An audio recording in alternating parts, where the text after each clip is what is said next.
ఇక్కడ ఏపీకి నీళ్లు, తెలంగాణకు కన్నీళ్లు. గత కొద్ది నెలలుగా రోజు 10,000 క్యూసెక్కులకు పైగా అక్రమంగా ఆంధ్రప్రదేశ్ తరలించుకుపోతున్నా కూడా రాష్ట్ర ప్రభుత్వం మాత్రం చేష్టలుడిగి చూస్తోంది.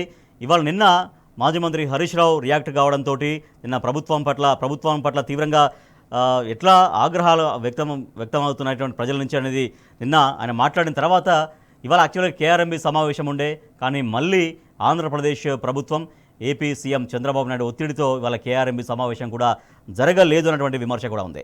ప్రస్తుతం మనతో మాట్లాడేందుకు రాజకీయ విశ్లేషకులు, తెలంగాణ రాష్ట్ర నీటి వనరుల అభివృద్ధి జలవనరుల సంస్థ మాజీ చైర్మన్ వి ప్రకాష్ గారు ఉన్నారు. ప్రకాష్ గారు నమస్తే. ప్రకాష్ గారు, నిన్న ఇదే సమయంలో మనం మాట్లాడుకున్నాము. నిన్న ఇవాళ కేఆర్ఎంబీ సమావేశానికి సంబంధించి ఉంటుందేమో, సరే ఎటువంటి డెసిషన్స్ వస్తాయని అనుకున్నాం, కానీ ఇవాళ ఆ కేఆర్ఎంబీ సమావేశం జరగలేదు. ఒకటి, ఇవాళ ముఖ్యమంత్రి రేవంత్ రెడ్డి మళ్ళీ నారాయణపేట బహిరంగ సభలో మాట్లాడిన మాటలు అవన్నీ కూడా మీరు వినే ఉంటారు. రెండు, మళ్ళీ ఇందాక కోదండరెడ్డి గారు రైతు సంక్షేమ కమిషన్ చైర్మన్ కోదండరెడ్డి ఏకంగా చేతులెత్తేశారు యాసంగి సాగు పైన నీళ్లు ఇవ్వలేమని.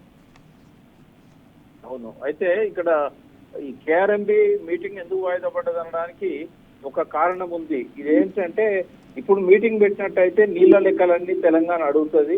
సో ఇప్పుడు ఇంకా 9 టీఎంసీల కంటే ఎక్కువ వాళ్ళ వాటా లేదు కాబట్టి ఎవ్రీడే ఒక టీఎంసీ నీళ్ళ దాదాపుగా ఈ నాగార్జున సాగర్ రైట్ కెనాల్ నుంచి తీసుకుపోతా ఉన్నారు. ఇప్పుడు మీటింగ్ అయినట్టయితే వాటిని ఆపాల్సి వస్తుంది. వాళ్ళ వాటా నీళ్ళని తీసుకుపోయి కండలేరు, సోమశిల ఎక్కడెక్కడనో నింపుకొని పెట్టుకున్నారు. ఎందుకంటే ఇవాళ రాయలసీమ ప్రాంతంలో వాస్తవంగా 600 టీఎంసీలు అవసరం లేదు వాళ్ళకు. అయినా కూడా ఇప్పుడు కృష్ణా జలాలలో ఎక్కువ భాగం పోతున్నది రాయలసీమ ప్రాంతానికి. ఇప్పుడు శ్రీశైలం పోతిరెడ్డిపాడైనా లేకుంటే మత్తుమర్రి అయినా ఇవన్నీ పోయేది ఏంటంటే తుంగభద్ర కెనాల్స్ ఆల్రెడీ ఉన్నాయి, కేసీ కెనాల్ ఆల్రెడీ ఉన్నది. కృష్ణా నీళ్ళు అన్ని పోతున్నది ఏంటంటే దాదాపుగా రాయలసీమ ప్రాంతానికే. కోస్తాల వాడుతున్నది చాలా తక్కువ, కేవలం ప్రకాశం బ్యారేజ్ కింద ఆ కాలువల నీళ్లు వాటిని తప్ప వాళ్ళు ఎక్కువ తీసుకుంటున్నది రాయలసీమ ప్రాంతానికే. కాబట్టి ఈ నీళ్ల లెక్క అడిగినట్టయితే వాళ్ళ దగ్గర 9 టీఎంసీల కంటే ఎక్కువ వెసులుబాటు లేదు. కాబట్టి ఇది వాయిదా వేసినట్టయితే ఈ లోపల ఈ నాగార్జున సాగర్ రైట్ కెనాల్ కు కావాల్సిన నీళ్లను తీసుకుపోవచ్చు, తెలంగాణను ఎండబెట్టచ్చు అనే కుట్రతోనే ఇవాళ వాళ్ళు వాయిదా వేస్తున్నట్టు కనబడతా ఉంది రాజేష్ గారు. రెండవది, నారాయణపేటలో మాట్లాడిన మాటలకు ఎటువంటి శాంక్టిటీ లేదు. ఎందుకంటే పాలమూరు ఇవాళ నష్టపడ్డదంటే దానికి కారణం కేవలం కేసీఆర్. ఆనాడు కాంగ్రెస్ ప్రభుత్వం రూపాయి ఇవ్వలేదు. ఆయన రాజశేఖర రెడ్డి పీరియడ్ లో కొంత ప్రతిష్టలు కానీ 1 ఎకరానికి కూడా నీళ్లు ఇవ్వలేకపోయారు. కల్వకుర్తి కానీ, నెట్టంపాడు కానీ, భీమా కానీ, కోయిల్ సాగర్ కానీ అన్ని నిర్మాణ దశలోనే వదిలేసింది ఆ ప్రభుత్వం. 10 సంవత్సరాలు అయినా కూడా వాళ్ళు టేకప్ చేసి భూమి పూజలు చేసి కొబ్బరికాయలు కొట్టి ఏం చేయలేదు. అటువంటిది కేసీఆర్ గారు వచ్చిన తర్వాత ఇవాళ 10 లక్షల ఎకరాలకు అదనంగా పాలమూరులో నీళ్లు ఇవ్వగలిగాడు. దానివల్ల వలసపోయిన వాళ్ళంతా కూడా తిరిగి రావడం జరిగింది. ఇదంతా పాలమూరు ప్రజలకు తెలిసి వాళ్ళ రేవంత్ రెడ్డి మభ్యపెట్టినంత మాత్రాన వాళ్ళు దానికి గౌరవం ఇస్తారు ఆయన మాటలకని చెప్పి నేను అనుకోవట్లేదు. ఇవన్నీ జూటా మాటలు మాట్లాడి ఎక్కడ కూడా ఒక్కటి కూడా నిజం కాదు. రేవంత్ రెడ్డి నారాయణపేట ప్రెస్ మీట్ అంతా కూడా ఆయన మాట్లాడిన ఉపన్యాసం అంతా కూడా ప్రెస్ లో నేను చూశాను. ఇవన్నీ కూడా జూటా మాటలని చెప్పి పాలమూరు రైతులు గ్రహించాలని చెప్పి వాళ్ళకి తెలుసు, మనం చెప్పాల్సిన అవసరం లేదు. ఇవాళ ఆయనకి చిత్తశుద్ధి ఉంటే 1,30,000 కోట్ల అప్పులు తెచ్చాడు కదా, మరి పాలమూరు రంగారెడ్డికి రూపాయి ఖర్చు పెట్టిండా? కేసీఆర్ గారు తన లాస్ట్ 3-4 ఇయర్స్ 34,000 కోట్లు పెట్టాడు. ఈ 34,000 కోట్లు పాలమూరు రంగారెడ్డిలో రిజర్వాయర్లకు, కాల్వలకు, అన్ని రకాల పనులకు పెట్టాడు. కృష్ణా జిల్లాల్లో మనకు బ్రిజేష్ కుమార్ ట్రిబ్యునల్ కనుక నీటి కేటాయింపులు చేస్తే మొట్టమొదటి కేటాయింపులు పాలమూరు రంగారెడ్డికే దక్కుతాయి, కల్వకుర్తి, నెట్టంపాడు, భీమాకే దక్కుతాయి. కాబట్టి ఒక్కసారి కనుక వాటా కేటాయింపులు జరిగితే మనకు డబ్బులకు ఇబ్బంది ఉండదు, ఇతర క్లియరెన్స్లకు ఇబ్బంది ఉండదు. దానివల్ల ఆలస్యం అయింది తప్ప ఈయన కనుక చిత్తశుద్ధి ఉంటే ఇప్పుడు విచారణ జరుగుతా ఉంది బ్రజేష్ కుమార్ ట్రిబ్యునల్. వెంటనే నీళ్లను సాధించి 68% వాటా తెలంగాణకు దక్కాల్సి. ఇప్పుడు ఆయన చేతుల్లోనే ఉంది, బంతి ఆయన కోర్టుల్లోనే ఉంది. పాలమూరు రంగారెడ్డికి నీటి కేటాయింపులు తెచ్చుకొని దాన్ని కంప్లీట్ చేయండి ఎవరొద్దన్నాడు? ఏనుగంతా అయిపోయింది, ఒక తోక మాత్రమే మిగిలింది పాలమూరు రంగారెడ్డి. కేసీఆర్ గారు కనుక సీఎం అయి ఉంటే పాలమూరులో ఆయన సపోర్ట్ గా సీట్లను గెలిపించుకొని ఉంటే పాలమూరు రైతులు 6 నెలల్లో కంప్లీట్ అయ్యే ప్రాజెక్టు ఇప్పుడు 14 నెలలు అయినా కూడా సాక్షాత్తు ఆ జిల్లా వ్యక్తే ముఖ్యమంత్రి అయినా కూడా ఒరిగింది ఏమీ లేదు పాలమూరు. సో తన మీద కోపంతో, తనని రాజకీయంగా తన పైన ఉన్న పగతోటే నారాయణపేట కొడంగల్ ప్రాజెక్టు పనులు చేయలేదు అనేటువంటి కామెంట్ ఒకటి చేశారు ఇవాళ. నారాయణపేట ఇప్పుడు ఈయన ఏం చేసినట్టు మరి? కేసీఆర్ అంటే చేయలేదు, రకరకాల కారణాలున్నాయి ఆ పనులు ముందుకు సాగకపోవడానికి. మరి ఇతను చేసింది ఏంటి అసలు? ఈయన ఇప్పుడు వచ్చిన 14 నెలల్లో కంప్లీట్ చేయలేకపోయిందా? లిఫ్ట్ చేసినా కదా, ఎంతసేపు పడుతుంది? 9 ప్రాజెక్టును హరీష్ రావు గారు 9 నెలల్లో కంప్లీట్ చేయగలిగారు. మరి ఈయన 14 నెలలైనా కూడా ఇంకా టెండర్ల స్థాయిలోనే ఎందుకున్నది అది? ఇవాళ మళ్ళీ దాన్ని మార్చాడు. భీమాకే నీళ్లు సరిపోతలేవంటే భీమా నుంచి మళ్ళీ కొడంగల్ తీసుకుపోవాలని ప్రయత్నం చేస్తున్నాడు. అది అయ్యేది కాదు, పోయేది కాదు. కొడంగల్లో ప్రజలు ఓట్లేసినందుకు వాళ్ళని మభ్యపెట్టడానికి చేస్తున్నాడే తప్ప కేసీఆర్ గారు ఏదైతే పాలమూరు రంగారెడ్డితోని అలైన్ చేస్తున్నాడో అదే కరెక్ట్ ఉండేదానికి. ఇవాళ ఆయన ప్రణాళికను కాదని చెప్పి దాన్ని డీలింగ్ చేసి ఇలా కొడంగల్ ప్రజలను మభ్యపెడుతున్నాడు. ఈయన ఏమీ సాధించేది లేదు, మాటల ముఖ్యమంత్రి తప్ప చేతల ముఖ్యమంత్రి కాదు. ప్రకాష్ గారు, ఇంకోటి ఇందాక మన కోదండ రెడ్డి చేసినటువంటి స్టేట్మెంట్ కూడా ఇప్పుడు యాసంగికి ఇవ్వకపోవడానికి పూర్తి అసమర్థతే కారణం. ఎందుకంటే ఇవాళ మేడిగడ్డ లేకున్నా కూడా కాళేశ్వరం నుంచి ప్రతి నీటి చుక్కనే ఎత్తిపోసుకోవడానికి కన్నెపల్లి పంప్ హౌస్ దగ్గర 11 మోటార్లు రెడీగా ఉన్నాయి. రోజుకు 2 కాదు 3 టీఎంసీలను తీసుకోవడానికి పంపింగ్ అవకాశం ఉండే. కేవలం ఒక 3-4 నెలలు మాత్రమే ఆ మేడిగడ్డ దగ్గర ఎండప్ చేస్తేనే నీళ్లు వచ్చే పరిస్థితి ఉండే. కానీ మనం వాళ్ళ సజెషన్ ఇచ్చాం, కేసీఆర్ గారు కూడా ఇచ్చారు.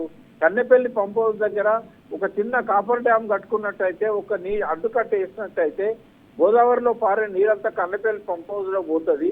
లీన్ పీరియడ్ లో కూడా ఇప్పుడు ఈ నవంబర్ నుంచి ఏప్రిల్ వరకు కూడా గోదావరిలో వచ్చే నీళ్లను రోజుకొక టీఎంసో హాఫ్ టీఎంసో ఎత్తిపోసుకోవడానికి అవకాశం ఉంటది అని చెప్పాం. తర్వాత గోదావరి నిరంతరం కన్నెపల్లి పంప్ హౌస్ దగ్గర నీళ్లు ఉండేటట్టే ప్రవహిస్తుంది.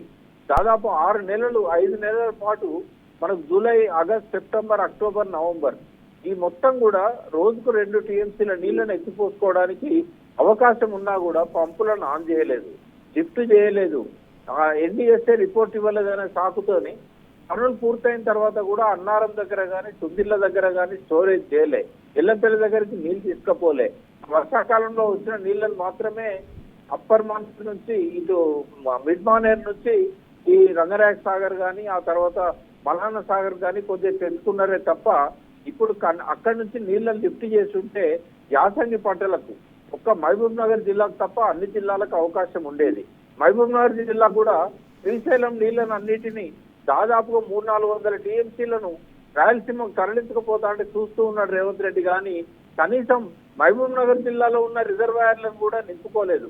ఇవాళ కావాల్సినంత కెపాసిటీ కేసీఆర్ గారు క్రియేట్ చేశారు. పాలమూరు రంగారెడ్డిలో రిజర్వాయర్లు పూర్తయినాయి, దాదాపుగా డిండి ప్రాజెక్టు రిజర్వాయర్లు పూర్తయినాయి, శివనగూడ దగ్గర దానికి సంబంధించిన రిజర్వాయర్ పూర్తయింది. అట్లాగే ఎన్నో కల్వకుర్తి, నెట్టంపాడుకు సంబంధించిన రిజర్వాయర్స్ అన్ని కూడా ఉన్నాయి. ఎక్కడ కూడా నీళ్లను స్టోర్ చేయకుండా ఇవాళ పాలమూరు నిండబెడుతున్నారు. ప్రకాష్ గారు, నిన్న కూడా మనం చాలా డీటెయిల్గా మనం డిస్కస్ చేసాం. నిన్న మీరు కూడా డిబేట్లో ఉన్నారు హరీష్ రావు గారితో పాటుగా. సో మళ్ళీ అదే దాదాపు అవే కామెంట్స్ రిపీట్ చేశారు. నిన్న ఉత్తమ్ కుమార్ రెడ్డి ఏదైతే మాట్లాడారో ఇవాళ సీఎం కూడా అదే మాట్లాడారు. ఏంటంటే జగన్ పిలిపించి రాయలసీమ ఎత్తిపోతలకి పథకం రచించిందే కేసీఆర్ అంటూ మాట్లాడడం, అంటే ఒక సాటి తెలుగు రాష్ట్ర ముఖ్యమంత్రి దాన్ని ఏమంటారు, ఒక సఖ్యతపూర్వ వాతావరణం పెంపొందించే ప్రయత్నం చేస్తే ఈ రకమైనటువంటి కామెంట్స్ అంటే ఆయనకి ఏం అర్థం కాదు. డబ్బు మనిషి, కేవలం డబ్బు మీద తప్ప ఆయనకు వేరే వాటి మీద. ఇప్పుడు రాజశేఖర రెడ్డి పోతిరెడ్డిపాడు కడతా ఉంటే చూస్తూ కూర్చున్నాడు. నీళ్ళేమో ఆంధ్రకు బారినాయి, నిధులేమో కేసీఆర్ కుటుంబానికి బారినాయి అని చెప్పి పిచ్చి పిచ్చిగా మాట్లాడిండు. వాస్తవంగా ఈయనకు తెలుసు రాష్ట్రంలో 5 మంత్రులు రాజీనామా చేసింది ఒక 6 అంశాల మీద. అందులో మొట్టమొదటి అంశమే పోతిరెడ్డిపాడు నిర్మాణానికి వ్యతిరేకంగా. వాళ్ళను కేబినెట్ లో పెట్టుకొని కేబినెట్ లో మాట్లాడకుండా పొన్నాల లక్ష్మయ్య గారి సంతకం కూడా లేకుండా పోతిరెడ్డిపాడుకు జీవో విడుదల చేసి ఆ నీళ్లను అన్నింటినీ కూడా తరలించకపోయింది రాజశేఖర రెడ్డి.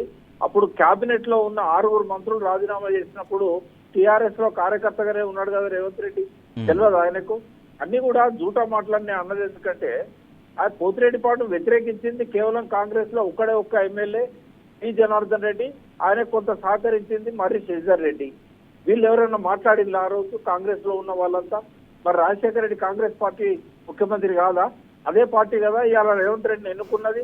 తెలంగాణకు ద్రోహం చేసింది కాంగ్రెసే. ఆ రోజు 7 ప్రాజెక్టులు తెలంగాణకు రావాల్సిన వాటిని రద్దు చేసింది నీలం సంజీవరెడ్డి.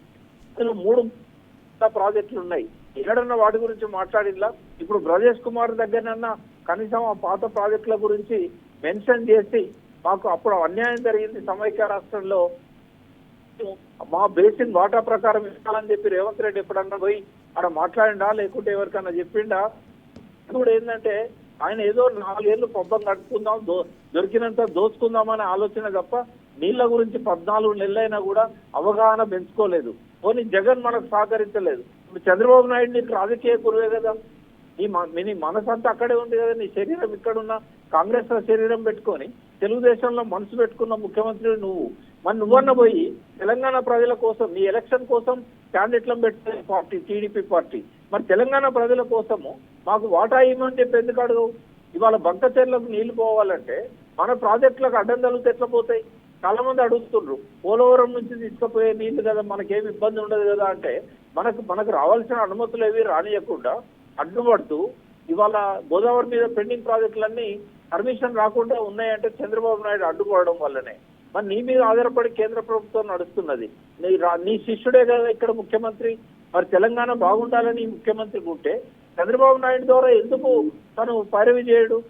తన ముఖ్యమంత్రి కొనసాగడానికి మోడీ దగ్గర చంద్రబాబు నాయుడుని పెట్టి పైరవి చేసుకుంటాడు. కానీ మరి ఈ ప్రాజెక్టులు, గోదావరి ప్రాజెక్టులు అన్ని అనుమతులు ఇవ్వాల్సిన అవసరం ఉన్నా కూడా అక్కడ ఎందుకు ఇవ్వడం లేదు? ఇవాళ సీతారామ ప్రాజెక్టుకు అనుమతిస్తే ఖమ్మం రైతులు గోసపడే వాళ్ళ. ఇవాళ సమ్మక్క సారక్క అది కనుక పూర్తి చేసి ఇప్పటికీ చాలా సంవత్సరాలు అయింది. మరి దానికి ఛత్తీస్గఢ్ నుంచి అనుమతి తీసుకొని ఉంటే ఇవాళ శ్రీరామ్ సాగర్ సెకండ్ ఫేజ్ కాడ నుంచి నీళ్లు పోయేటి కదా. ఇవాళ ఈ ముఖ్యమంత్రికి ఏది పట్టదు రాజేష్ గారు. ఇవాళ రియల్ ఎస్టేట్ ఆ భూములు సంపాదించాలి, దొరికినంత దోసుకోవాలి, ఇదే ఆయన స్ట్రాటజీ. నీళ్ల గురించి ఓనమాలు కూడా తెలియదు. ఒక ఖమ్మం జిల్లా, మహబూబ్ నగర్ జిల్లా రైతుని అడిగితే రేవంత్ రెడ్డి కంటే ఎక్కువ చెప్పగలుగుతారు నీళ్ల గురించి. ముఖ్యమంత్రి 14 నెలలైనా కూడా నీళ్ల సోయి లేని ముఖ్యమంత్రితోని ఇక మనం బాధలు పడక ఏం చేస్తాం? మనం ముందే చెప్పాం ఎలక్షన్ల ముందు, మీరు కనుక కాంగ్రెస్ కోటేసినట్టయితే పాలమూరు ఎండిపోతుంది, మళ్ళా వలసలు పోవాల్సిన దుస్థితి వస్తుంది అని చెప్పినా కూడా పాలమూరు ప్రజలు దాన్ని నమ్మలేదు. వాళ్ళు కాంగ్రెస్ ఎన్నుకున్నారు. వాళ్ళు గోసపడక తప్పది 4 ఏళ్ళు. Right. Thank you so much V Prakash గారు.